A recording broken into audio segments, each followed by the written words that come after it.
नमस्कार.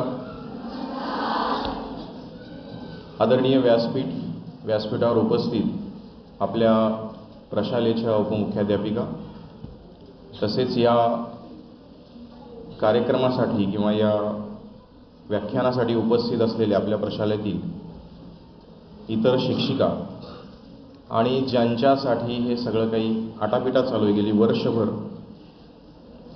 त्या सगळ्या आपण विद्यार्थी. 9वीला असल्यापासून आम्ही ऐकतोय पुढच्या वर्षी 10वी आहे, पुढच्या वर्षी 10वी आहे, पुढच्या वर्षी 10वी आहे. असं किती जणांनी ऐकलं?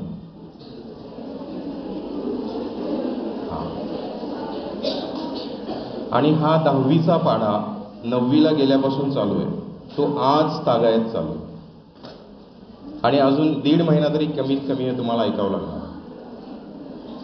म्हणजे शेवटचा पेपर किती तारखेला आहे? 18 मार्च. 18 मार्चपर्यंत तरी तुम्हाला हे ऐकावं लागेल. आणि 10वी झाल्यानंतरही 10वीला असल्याचं एक काय असतं माहितीये का? आपण जेव्हा 10वीला असतो ना, आम्ही सगळेजण या फेजमधून गेलो नाही असं. आपण धड छोटे पण नसतो आणि धड मोठे पण नसतो. आता उदाहरणादाखल द्यायचं झालं तर तुमच्या घरामध्ये लहान मोठे बहीण भाऊ असतीलच. कदाचित काही वेळेस तुम्ही लहानही असाल, घरामध्ये सगळ्यात लहान असाल. घरामध्ये जेव्हा आपण छोट्या मुलासारखं वागतो तेव्हा आपले पालक आपल्या कानावर म्हणतात, एवढी मोठी झाली कळत नाही तुला? 10वीला आहेस. 10वीला असणं म्हणजे खूप मोठं असतं.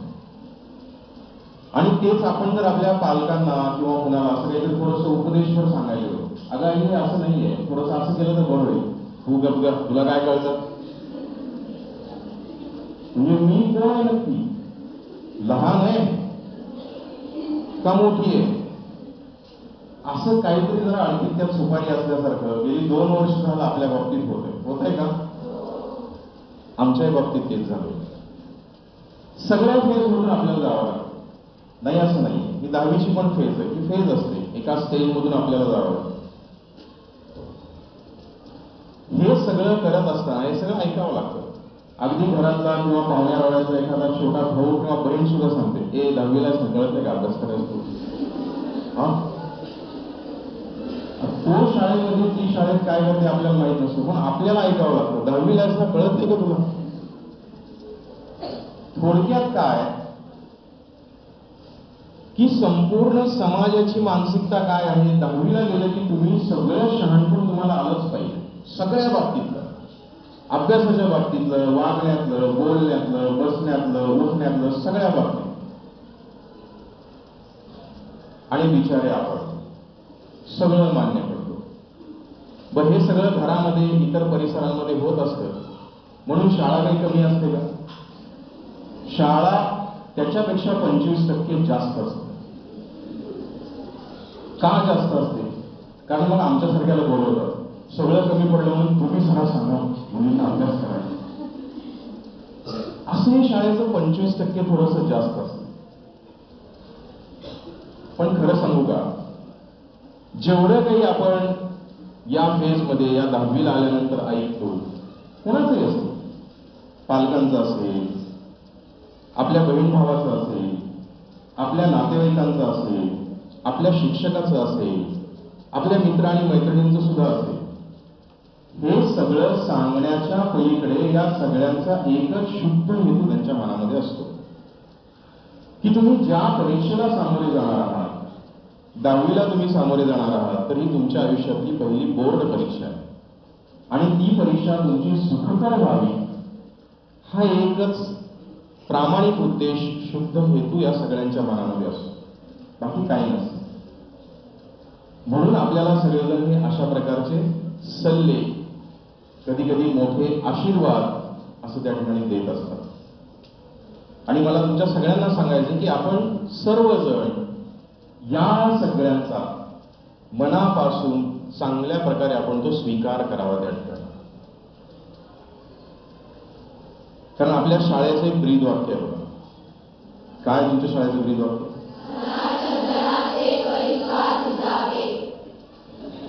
अच्छा, इथे लिहिलंय. वा, पाठ आहे का? तरी पण हजर जबाब या तुमच्या सगळ्यांची नजर इथे होईल. चुकू नये थोडंसं. आपण काळजी घेतोच ना. मग जशी काळजी आत्ता घेतली ना, काही सुद्धा चुकणार नाही, तशी काळजी आपल्याला पुढच्या 1.5 महिन्यामध्ये घ्यायची.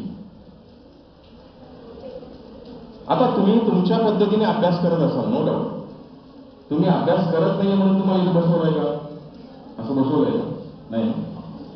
तुम्ही अभ्यास करताय 100%, पण त्यात अजून थोडंसं काहीतरी पाहिजे ना. म्हणजे देवपूजेची भांडी असतात बघा आपल्या घरामध्ये. आता देवपूजाची भांडी म्हणजे काय? तामान असतं, तांब्याचा तांब्या असतो, फुलपात्र असतं, संध्याची पळी असते, अजून काही निरांजन असतं वगैरे वगैरे. ही सगळी थोडीशी देवपूजेची भांडी असतात. या भांड्यांना विशेष करून घासलं जातं, विशेष स्वच्छता असते त्यांची. रोजच्या भांड्यांपेक्षा त्याची स्वच्छता जरा विशेष स्वरूपाची असते.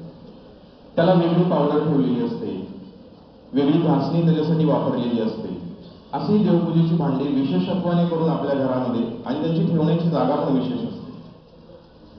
जनरल भांड्यांमध्ये त्यांना ठेवलं जातं, बरोबर ना? मग हे 10वीचं असंच आहे. सगळ्या इयत्तांसोबत आपण आतापर्यंत आलो, पण 10वी म्हणून आपल्याला थोडंसं वेगळं ठेवलंय. का तर देवपूजेच्या भांड्यांसारखे झालं. आपल्याला थोडंसं वेगळ्या प्रकारे घासून पुसून तयार केलं जातं. का तर थोडीशी लकाकी चकाकी थोडी जास्त आली पाहिजे. आपल्यामध्ये गुणवैशिष्ट्य थोडीशी जास्त झळकली पाहिजे.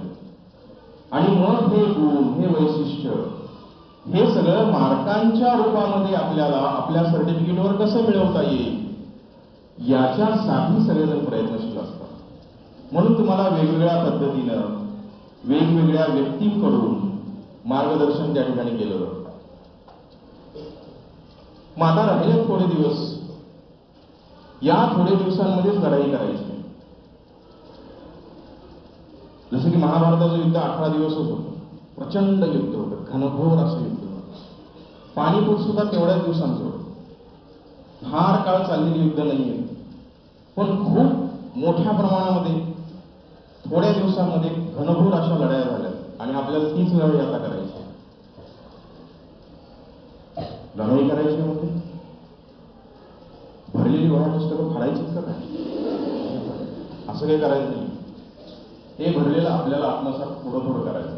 आपण थोडं थोडं बघूया काय करता येईल, या 18 दिवसांमध्ये आपल्याला काय करता येईल आणि कसं नियोजन करता येईल. तुमच्या शिक्षकांनी तुम्हाला सांगितलंच असेल, नाही असं नाही.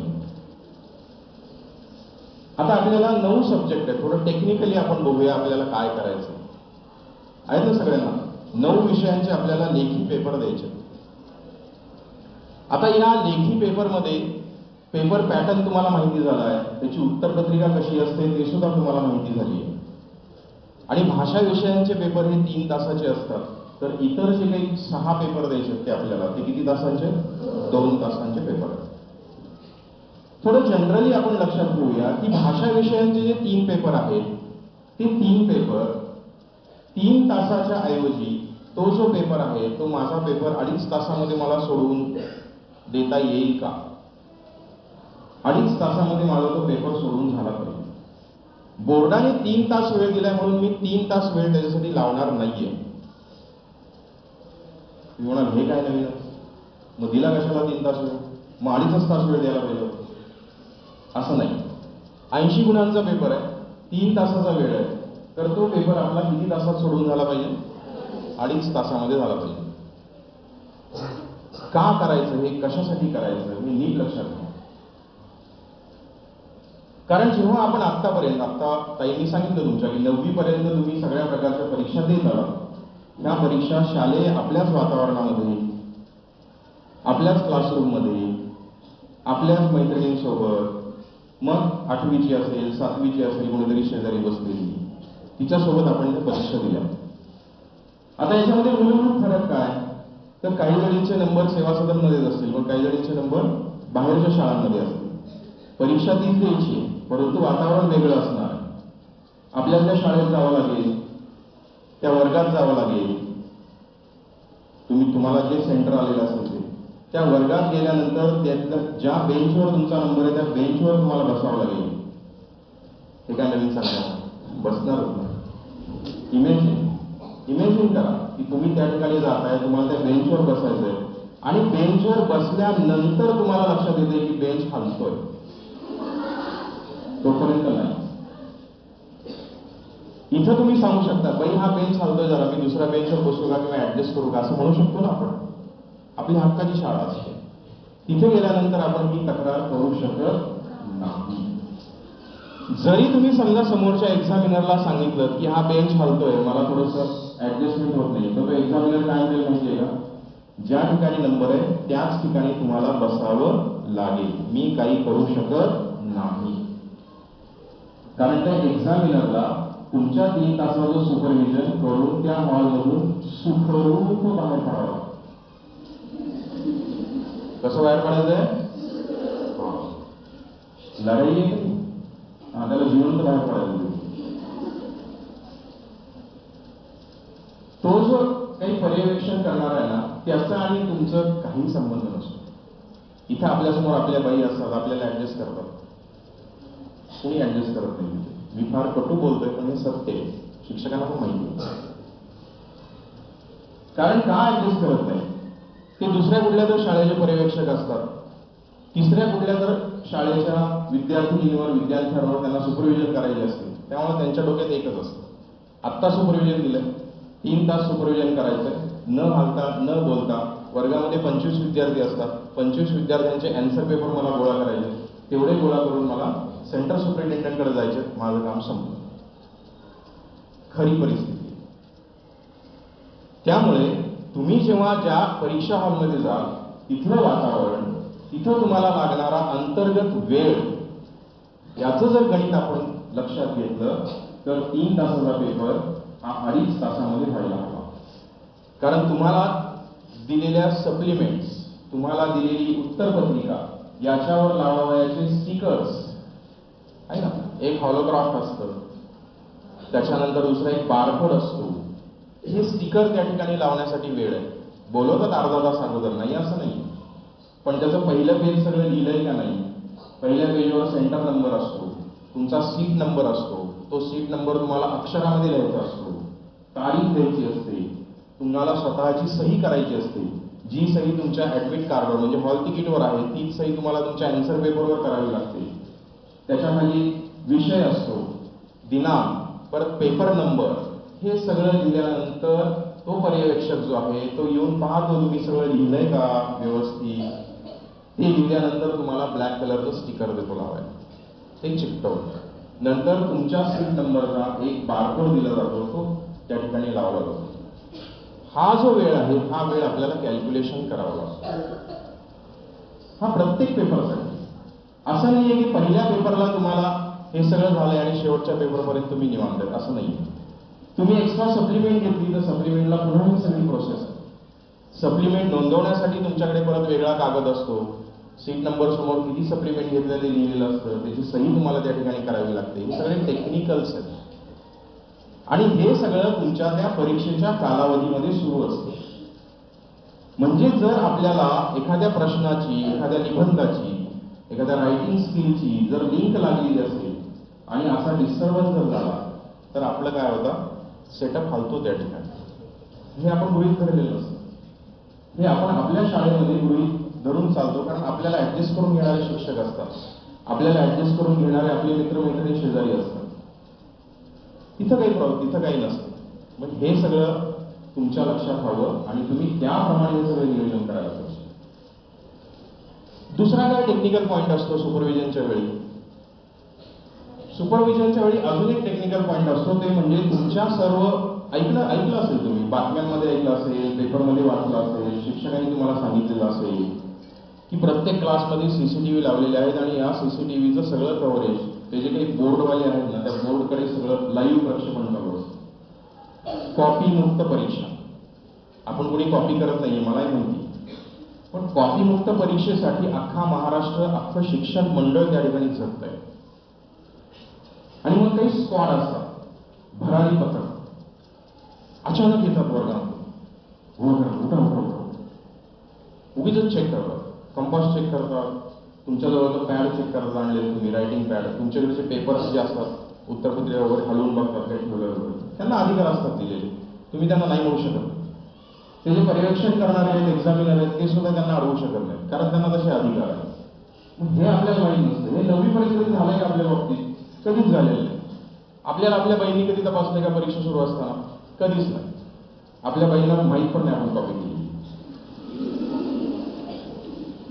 बरोबर ना? पण 10वीला असं चालत नाही. तिथं तुम्ही कुणाला काहीच बोलू शकत नाही. मग हे सगळं चालू असताना आपल्याला शांतपणे उभं राहावं लागतं.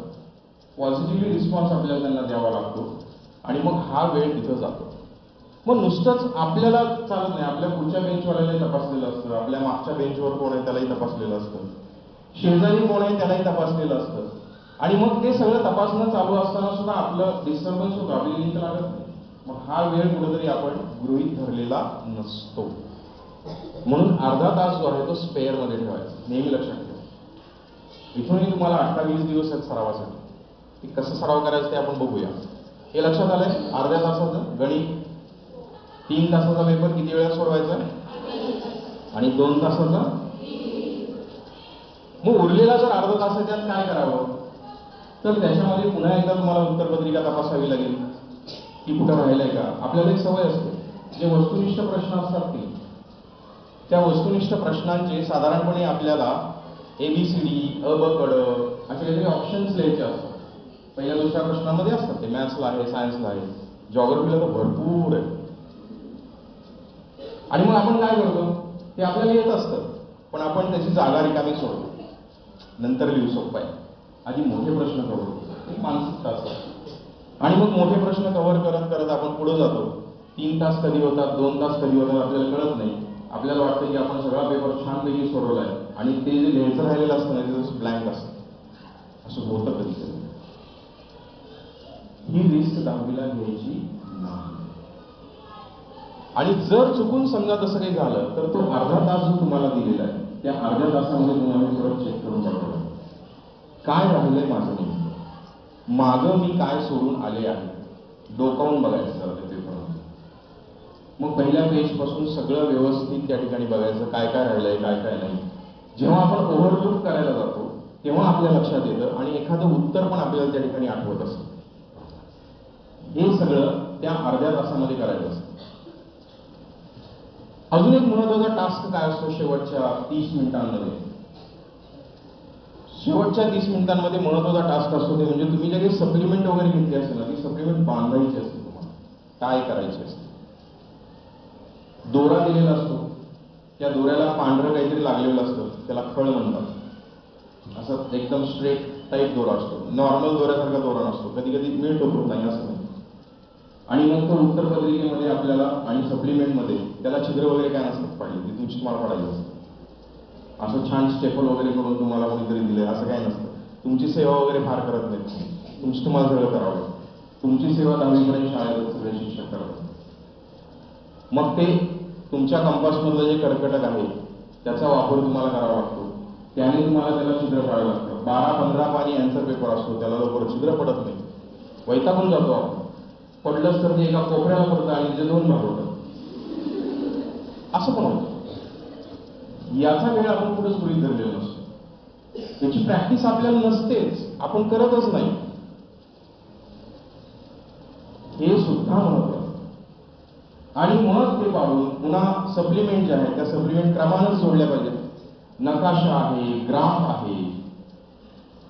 मग त्या सगळ्याची नोंद तुमच्या उत्तरपत्रिकेवरती पहिल्या पेजवरती करायची असते. मुख्य उत्तरपत्रिका 1 असं प्रिंट केलेलं असतं, त्याच्यासमोर प्लस दुसरा कॉलम असतो, पूर्वण्यांची संख्या. मग तिथं लिहावं लागतं तुम्हाला 1, 2 काय जे असेल आणि पुढे एकूण असे 3 ते लिहावं लागतं. ते काळजीपूर्वक तुम्हाला लिहायचं. या सगळ्यांसाठी तुमच्या लक्षात आलं असेल की अर्धा तास आपल्याला शेवटचा ठेवायचा आहे. आपला पेपर सगळा चेक करणे आणि हे सगळे उपचार जे आहेत ते उपचार आपल्याला त्या ठिकाणी पूर्ण करावे लागतात. हे सगळं परीक्षा हॉलमधलं झालं. आणि मग परीक्षा झाली की आपण निघून यायचं. मग आपण बघतोच आपल्या मैत्रिणींची वाट पाहतो, हे कसं गेलं, काय दिलं वगैरे वगैरे आपलं चालू असतं. तोपर्यंत 1-2 पेपर नंतर आपल्या क्लासमध्ये जे काही आलेले असतात बाहेरचे शाळांचे वगैरे त्यांची पण ओळख झालेली असते. मग तू काय दिलं, मी काय दिलं, अरे बापरे असं होतं. गेला माझे 2 मार्क.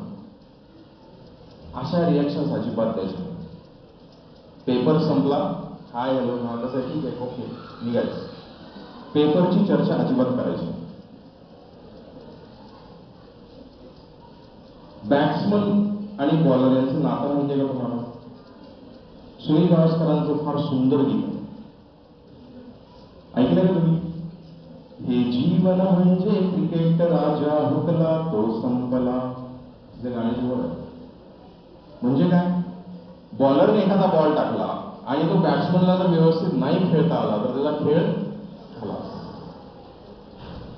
असंही जीवन आहे असं सुनील गावस्कर आपल्याला सांगतात.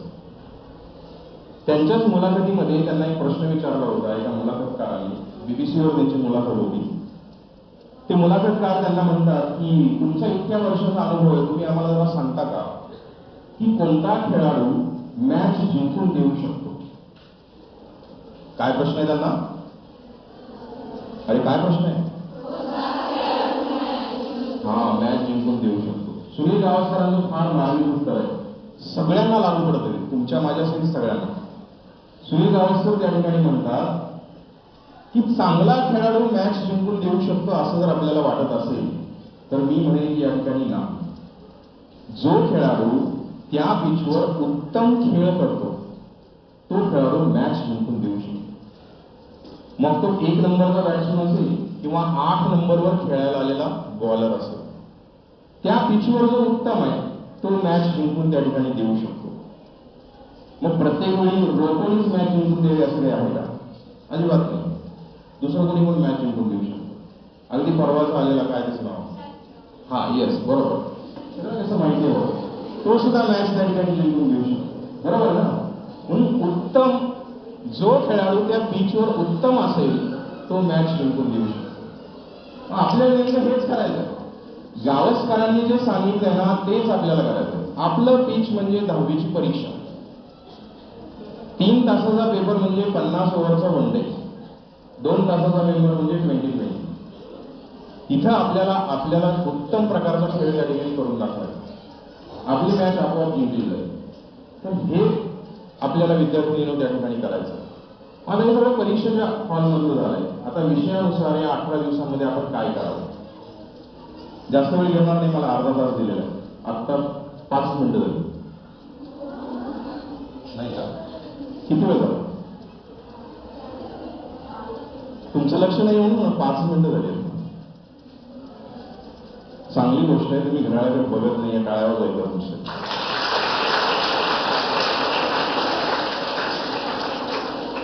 आता आपण जरा विषयांकडे येऊया. 18 दिवसांमध्ये काय करायचं? परीक्षेच्या हॉलमधलं समजलं. कोणाला काही शंका असेल तर मी शेवटचे 5 मिनिटं देईल तुम्हाला, तुम्ही प्रश्न विचारू शकता. आता काय करायचंय आपल्याला? वेळापत्रक तुम्हाला सगळ्यांना माहिती आहे. पहिला पेपर किती तारखेला आहे?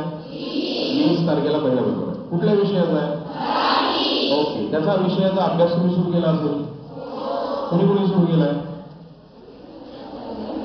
वा, अभिनंदन, हात खाली आहे. काय करायचं? तुमच्या शिक्षकांनी पण सांगितलेलं असेल. बोर्डाचं वेळापत्रक समोर ठेवा. सगळ्यात शेवटचा पेपर कोणता आहे? त्याचा अभ्यास आज करायचा. 18 दिवस आहेत ना तुमच्या हातामध्ये. 18/9 दिवसांची एक सायकल तुमची पूर्ण होऊ शकते. म्हणजे एका विषयाला किती दिवस येणार आहे? 2 दिवस येणार. मग जो शेवटचा पेपर आहे तुमचा बोर्डच्या टाइम टेबल मधला, त्याचा अभ्यास तुम्ही आज आणि उद्या करायचा. त्याच्या पुढच्या 2 दिवसामध्ये त्याच्या आधीचा अभ्यास करायचा. असं करत करत करत तुम्ही मराठीच्या अभ्यासासाठी किती तारखेला पोहोचाल? 17-18ला पोहोचाल की नाही? किंवा 18-19ला पोहोचाल. सिन्सिअरली अभ्यास केला आणि 20 तारखेला मराठीचा पेपर आहे. तुम्ही आज मराठीचा अभ्यास केला आणि आजपासून रेग्युलरली 9 पेपरचा अभ्यास करत गेला तर तुमचा 17-18 तारखेला कोणता विषय अभ्यास झाला? भूगोल. मग गोंधळून जा, अरे बापरे 20 तारखेला मराठीचा पेपर आहे आणि मी भूगोलचा अभ्यास करते. रिव्हिजन होईल का? थोडा उलट विचार करा. ओके, मग त्या 2 दिवसामध्ये तुम्हाला मराठीचा अभ्यास त्या ठिकाणी होईल. आणि मग रेग्युलर तुमचा जो अभ्यास आहे तो त्या पेपरचा जो गॅप तुम्हाला मिळालेला आहे, सुट्ट्या मिळालेल्या आहेत, त्या सुट्ट्यांमध्ये तुमचा अभ्यास त्या ठिकाणी होईल. आता अभ्यास करायचा कसा?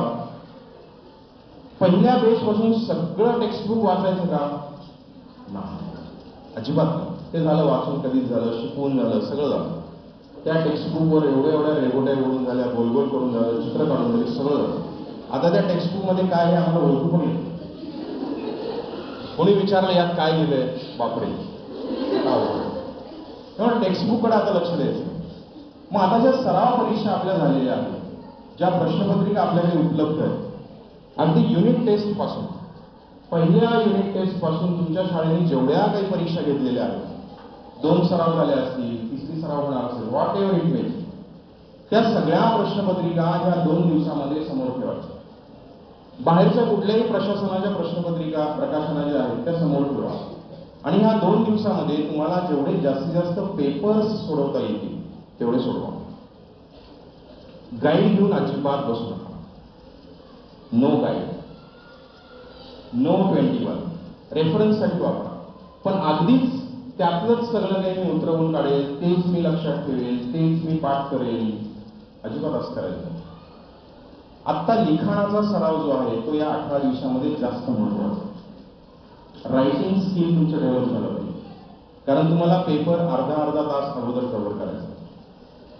आणि मग हे जास्तीत जास्त पेपर्स तुम्हाला या 2 दिवसामध्ये 3 एका दिवशी 3 पेपर एका विषयाचे, असे जर 6 पेपर, मिनिमम 5 पेपर जर तुम्हाला सोडवता आले तर तुम्हाला वेगळा अभ्यास करायची काही एक गरज नाही. तुम्ही जे काही गोल ठरवलेलं आहे ते गोल तुम्हाला निश्चित त्या ठिकाणी पोहोचेल. असा तुम्ही थोडंसं टाइम टेबलमध्ये बघा. तुमच्या शिक्षकांची तुम्ही मदत घ्या. आता सोडवताना पण पेपर सोडवताना काय करायचंय आपल्याला माहिती आहे, 3 पैकी 2 सोडवा, 4 पैकी 3 सोडवा, मॅथ्समध्ये अशा ऍक्टिव्हिटीज असतात वगैरे वगैरे. मग पेपर सोडवताना आपण 3 पैकी 2 नाही सोडवायचे, 3 पैकी 3 सोडवायचे, 4 पैकी 4 सोडवायचे, सगळा पेपर सोडवायचा. जे येत आहे ते मनाने सोडवा, जे येत नाहीये ते बघून सोडवा, पण त्याचं अँसर तुमच्या नोटबुकमध्ये, तुमच्या अँसर पेपरमध्ये ते असलं पाहिजे. एकही प्रश्न त्यातून स्किप होता कामा नये, की त्याचा अँसर माझ्याकडे नाहीये, मला समोर लिहिता येत नाहीये, असं अजिबात व्हायला नको. त्यामुळे ते अँसर्स जे आहेत ते अँसर्स त्या ठिकाणी असलेच पाहिजे. असा सराव जो आहे तो या 18 दिवसांमध्ये तुम्हाला परीक्षेच्या संदर्भातला करायचा आहे. आता काही वेळेस काही ठिकाणी आवड टॉपिक येतील, फिजिक्स आहे, M2 आहे, हे विषय थोडेसे डोक्याला त्रास देणार आहे. आठवतच नाही थेरम्स किती केले, थेरम्स बापरे, तो बेसिकली याला फार त्रास देतो. बेसिक प्रपोर्शनॅलिटी थेरम आत्ताच देशमुख सर भेटले हो, म्हणजे त्यांच्याकडून सगळ्या मुलींना बीपीडी म्हणायला सांगा. बापरे, मला 4 वाजता येते, तुमच्या सगळ्यांकडून बीपीडी म्हणून घेतो, बरोबर ना? मी असं काही करणार नाही, काळजी करू नका. हे ठराविक जे आहे ते ठराविक आपल्याला त्या ठिकाणी करायला लागतं. आपलं टार्गेट आपण फिक्स करायचं. म्हणजे M1 आणि M2 जर विचार करायला गेलं तर पहिल्या 3 प्रश्नांमध्ये माझा एकही गुण जाणार नाही याची काळजी मी घेतली पाहिजे. एकही मार्क माझा नाही गेला पाहिजे पहिल्या 3 प्रश्नांमध्ये. आणि मग प्रश्न क्रमांक 4 आणि 5 याच्यामध्ये कुठेतरी थोडीशी एखाद दुसऱ्या मार्ग जाण्याची किंवा 2-3 मार्क मिस होण्याची शक्यता असते. पण जर पहिल्या 3 प्रश्नांमध्ये माझे मार्क्स गेले नाही तर मला 35 पेक्षा जास्त मार्क मिळवण्याची गॅरंटी आपण या ठिकाणी घेऊ शकतो, ते आपल्याला सर्वांना माहिती आहे. तर हे थोडंसं ठरवून ठेवा. काही प्रश्न स्वतःला विचारा. आपण इतरांशी संवाद जास्त असतो. हे झाला का तुझा अभ्यास, हे झाला का तुझा अभ्यास, हे तू काय करते, असे इतरांशी जास्त बोलतो. तेच प्रश्न जरा स्वतःला विचारा. माझा मराठीचा अभ्यास किती झालाय, माझा S1चं किती झालाय, माझं हिस्ट्रीचं किती झालंय, माझ्या इंग्लिशचं रायटिंग स्किल बरोबर आहे का, माझं ग्रामर सगळं झालंय का, मराठीमधले सगळे वृत्त मला माहिती आहेत का. स्वतःला प्रश्न विचारा. स्वसंवाद थोडेसे करायला लागा. मग आपल्या लक्षात येतं की नाही माझं ते राहिलंय बरं का, माझं ते राहिलंय बरं का. आणि मग जेव्हा आपल्या लक्षात येईल की कुठं कुठं आपले पॅचेस लावायचे बाकी आहेत, ते आता आपल्याला लक्षात आलं की ते ह्या बिटवीन 18 डेजमध्ये आपल्याला करायचं. त्याच्यामुळे जे येत आहे ते करायचं नाही, जे येत नाहीये त्याच्याकडे थोडंसं आता लक्ष देऊन हा आपला जो अभ्यास आहे तो अभ्यास आपल्याला पूर्णत्वाकडे त्या ठिकाणी घेऊन जायचा. आणि आता मगाशी त्यांनी सांगितलं होतं की परीक्षा 10वीची म्हणून फार टेन्शन घेण्याची गरज नाही. एखादा पेपर प्लस मायनस, एखादा प्रश्न प्लस मायनस होऊ शकतो. अख्खा पेपर अवघड कोणालाच जात नसतो. एखाद दुसरा प्रश्न कुठेतरी अवघड जात असतो आणि त्या अवघड गेलेल्या प्रश्नाचं फार टेन्शन घ्यायचं नाही. मग त्याचा परिणाम दुसऱ्या पेपरवर कुठेतरी करत बसायचं नाही. मला वाटतं मॅथ्सच्या कुठल्या तरी पेपरवर तुम्हाला 7 दिवसांचा गॅप आहे. 5 का 6 दिवसांची सुट्टी. किती? मराठी. ओके. आता ह्या गॅपमध्ये ना फार कंटाळा येतो बरं का. म्हणजे परीक्षा करायची का, म्हणजे काय करायचं आता नक्की, फार आळस होतो. कारण मग एकाच दिवसाचा अभ्यास एवढं 4-4 दिवस करायचा का? वर्षभर तेच करून झालेलं असतं. कुठेतरी एक पठार अवस्था आहे, नको वाटतं ते करायला. आणि पुस्तक समोर आलं किंवा काही समोर आलं की वाटतं हा येत आहे मला, हा येत आहे, हा येत आहे, हा येत आहे, असं चालू होतं आपण. कारण ते वर्षभर समोरून गेलेलं असतं ना. मग येत आहे असं येतं करत कुठं जातो आपल्यालाच कळत नाही. पण आता ती वेळ नाहीये. आपल्याला to the point, to the question, to the marks अभ्यास करायची वेळ आहे. तर ते आपल्याला करायचं. फापट पसार आपल्याला करत बसायचं नाही. लक्षात येत आहे? तर हा फापट पसारा न करता मोजका पण चांगल्या प्रकारचा अभ्यास, वेळ मिळाला तर दिवसातून 6 तास, कमीत कमी 6 तास अभ्यास आपल्याला झाला पाहिजे. हा 6 तासाचा अभ्यास आपण त्या ठिकाणी करावा. सलग 6 तास अभ्यास होणार नाही, पण 1-1.25 तास अभ्यास केलाय, 5 मिनिटं त्या ठिकाणी तुम्ही ब्रेक घेतलाय, दुसरा 1.25 तास आहे, पुन्हा 5 मिनिटं ब्रेक घेतलाय, तर असं आपण त्या ठिकाणी करू शकतो. अशा प्रकारची जी मेथड आहे, ती पद्धत आहे, ती तुम्ही थोडीशी जर केली तर मला वाटतं तुमची बोर्ड परीक्षा जी आहे ती अतिशय सुखकर होईल. येणारे सगळे पेपर्स तुम्ही अतिशय चांगल्या पद्धतीने सोडवणार आहात याचा मला पूर्ण विश्वास आहे. तुमच्या शिक्षकांना तर आहेच आहे, नाही असं नाहीये. तर येणाऱ्या पुढच्या संपूर्ण परीक्षेसाठी मी तुम्हाला या ठिकाणाहून आमच्या सगळ्यांतर्फे हार्दिक शुभेच्छा देतो. आणि परीक्षा कॉन्फिडेंटली, आत्मविश्वासपूर्ण तुम्ही त्या ठिकाणी सामोरं जा असं मी तुम्हाला आवाहन करतो. आणि इथे तुमच्यासमोर मला 2 शब्द बोलण्याची संधी आपल्या मुख्याध्यापकांनी, आयोजकांनी या ठिकाणी दिली, त्याबद्दल आपल्या शाळेचे देखील मी आभार मानतो आणि थांबतो. धन्यवाद.